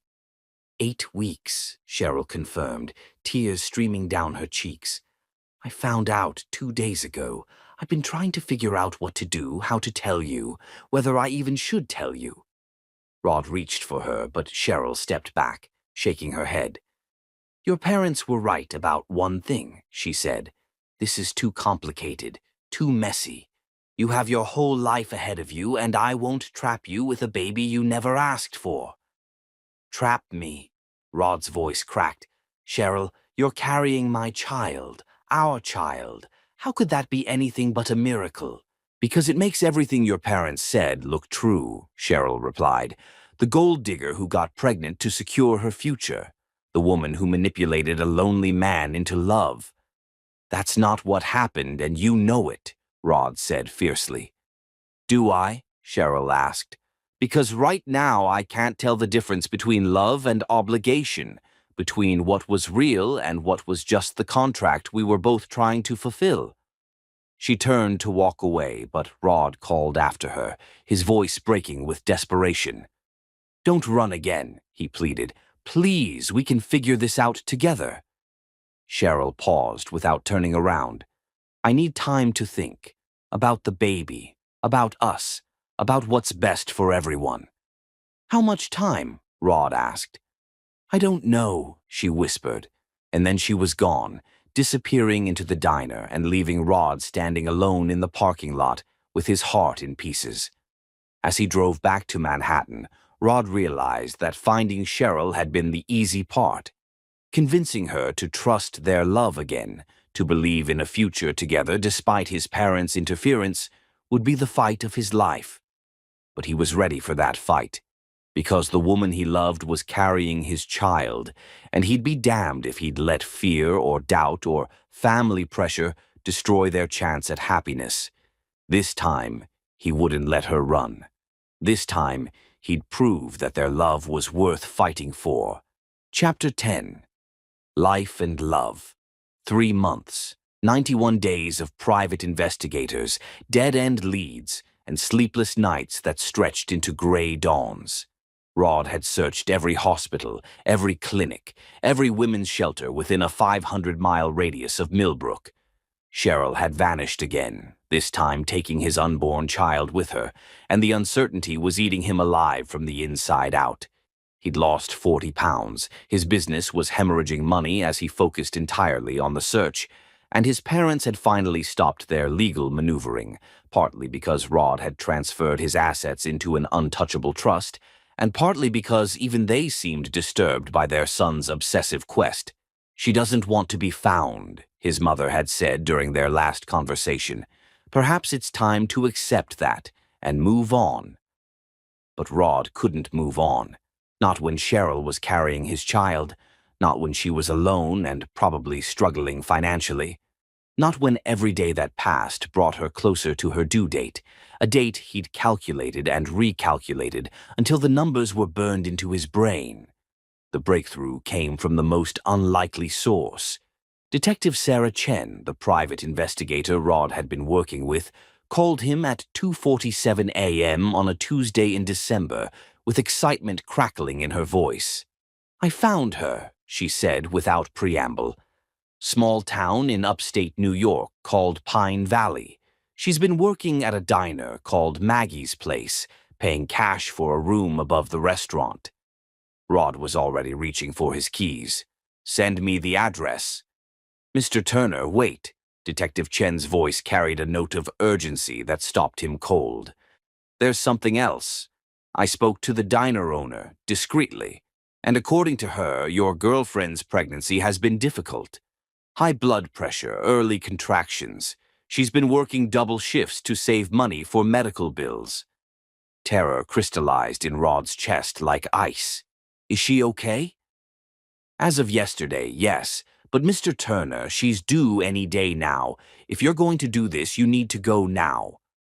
Rod was in his car before the call ended, GPS locked on Pine Valley, his heart hammering with a mixture of hope and fear that threatened to overwhelm him. The drive through the pre-dawn darkness felt endless, punctuated by the obsessive checking of his phone for updates from Detective Chen. Pine Valley was the kind of town that existed in postcards, tree-lined streets, Victorian houses with wraparound porches, the kind of place where everyone knew everyone, and strangers stood out like neon signs. Maggie's Place sat on Main Street, between a used bookstore and a vintage clothing shop, its windows glowing warmly against the December cold. Rod parked across the street and sat for a moment, gathering his courage. Through the diner's front window, he could see the breakfast crowd, farmers and shop owners starting their day with coffee and conversation. But no sign of Cheryl. The bell above the door chimed as Rod entered, and the comfortable hum of conversation faltered as every head turned to study the stranger in the expensive coat. The woman behind the counter, 60-something with gray hair and kind eyes, approached with the wariness of someone protecting her own. "Help you with something, hon?" she asked. "I'm looking for Cheryl Stewart," Rod said, his voice rough from the long drive. I'm the father of her baby." The woman's expression shifted from wariness to something like pity. "You're him, the one she's been crying over." Rod felt his chest tighten. "Is she here? Is she okay?" "She's upstairs," the woman, Maggie, presumably, said quietly. "But hon, she's been through hell these past few months. Whatever you did to her, I let my family interfere with something beautiful," Rod said simply. "I let fear make me doubt the best thing that ever happened to me. I'm here to fix it." Maggie studied his face for a long moment, then nodded toward a door marked Private. "Apartment 2B. But if you hurt that girl again, you'll have me to answer to."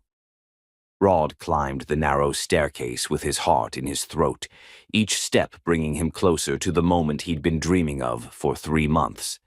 The hallway was dimly lit, smelling of coffee and bacon from the diner below. Apartment 2B had a simple wooden door with no decorations, no signs of the vibrant woman who lived behind it. Rod raised his hand to knock, then froze as he heard sounds from inside, a low, pained moan followed by sharp gasping. Ice shot through his veins as recognition hit him. Labor. Cheryl was in labor. "Cheryl!" Rod pounded on the door. "It's me! It's Rod!" "Go away!" Cheryl's voice was strained with pain and fear. "You can't be here." "I'm not leaving," Rod said firmly, trying the door handle. Locked. "Cheryl, you're in labor. You need help." "I'm fine," she gasped, but another contraction cut off her words, leaving her crying out in pain. Rod didn't think. He stepped back and threw his shoulder against the door, using desperation and adrenaline to splinter the cheap wood around the lock. The door burst open, and Rod stumbled into a tiny studio apartment that broke his heart with its poverty. A futon bed, a hot plate, a mini-fridge, and Cheryl, his beautiful, strong Cheryl, doubled over on the floor in obvious agony. She was heavily pregnant, her face pale and streaked with tears, her hands pressed against her swollen belly.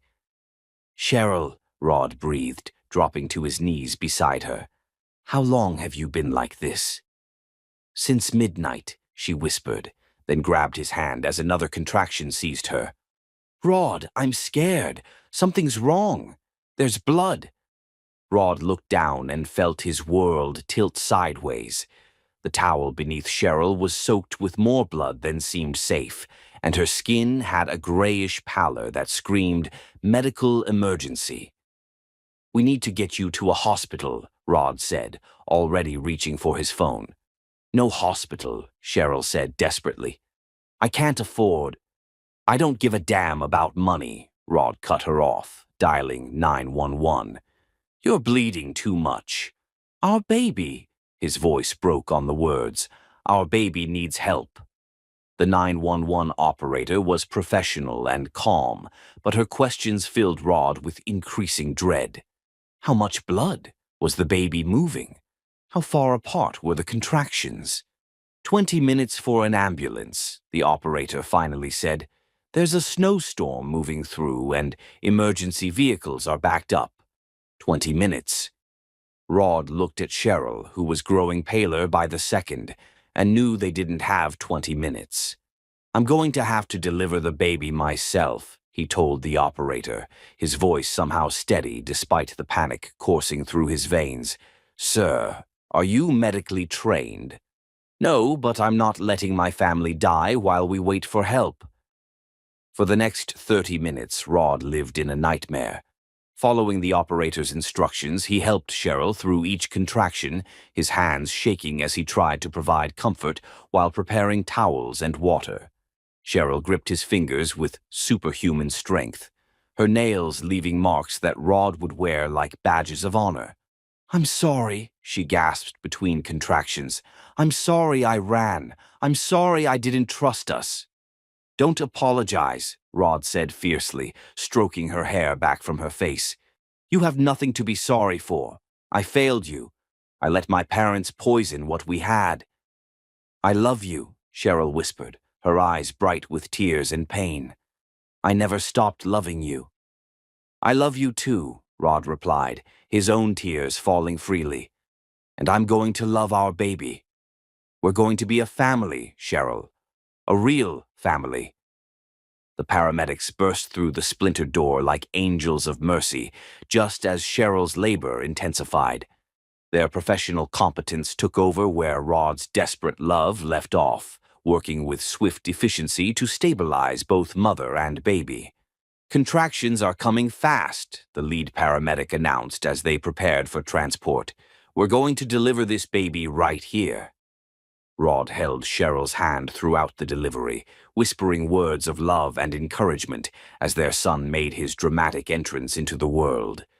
When Alexander Turner Stewart took his first breath and let out a strong, healthy cry, Rod sobbed with relief and overwhelming joy.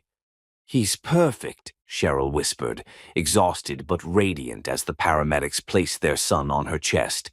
Just like his mother, Rod said, leaning down to kiss her forehead while their baby boy gripped his finger with tiny, perfect hands. The ride to the hospital was a blur of sirens and monitors, and Rod's hand clasped tightly in Cheryl's as she drifted in and out of consciousness. Their son, Alexander, Rod had decided, because he'd defended their love against all odds, slept peacefully in a specialized carrier, his tiny chest rising and falling with the steady rhythm of life. In the hospital, after surgery to repair the internal bleeding that had nearly killed Cheryl, after hours of tests confirming that Alexander was perfectly healthy despite his dramatic entrance, Rod finally allowed himself to breathe. He sat beside Cheryl's bed in the recovery room, Alexander sleeping in his arms, and marveled at the completeness of his happiness. His son was perfect, 10 fingers, 10 toes, and lungs that worked exactly as they should. Cheryl was alive and healing, her color already returning to normal. "We did it," Cheryl whispered, her voice hoarse but her eyes bright, as she watched Rod hold their son. "We're actually a family." "We are," Rod agreed, leaning down to kiss her forehead. "And I'm never letting either of you go again. My parents, the legal threats, all of it. None of it matters. All that matters is this." He gestured to encompass the three of them, this perfect triangle of love they'd created against all odds. "I want to marry you," Rod said suddenly, "not because of any contract or arrangement, but because I can't imagine spending another day without you as my wife. Will you marry me, Cheryl Stewart?" Cheryl's smile was radiant despite her exhaustion. "Yes," she whispered. "Yes to everything. Yes to being your wife. Yes to being Alexander's mother. Yes to the family we're going to build together." As Rod kissed the woman he loved while their son slept peacefully in his arms, he realized that sometimes the most beautiful love stories begin with the most unlikely arrangements. Sometimes the best things in life come from the moments when you stop being afraid and start being brave. And sometimes when you're willing to fight for love, love fights back twice as hard. They were home,